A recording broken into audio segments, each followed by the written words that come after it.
Pag-ibig ang siyang pumukaw sa ating puso, kaluluwa ang siyang nagdulot sa ating buhay ng gintong aral at pag-asa.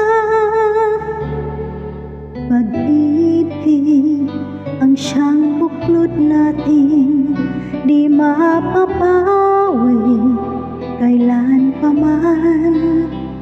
Sa puso't diwa tayo'y isa lamang, kahit na tayo'y magkawalay.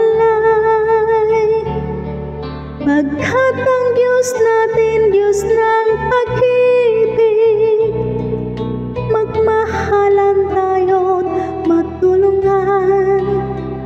At kung tayo'y bigo, ay huwag limutin na may Diyos tayong nagmamahal. Sikapin sa ating pagsuyo, ating ikalat sa buong mundo. Pag-ibig ni Jesus ang siyang sumakop sa bawat puso, uhaw sa pagsuyo. Pagkat ang Diyos natin, Diyos na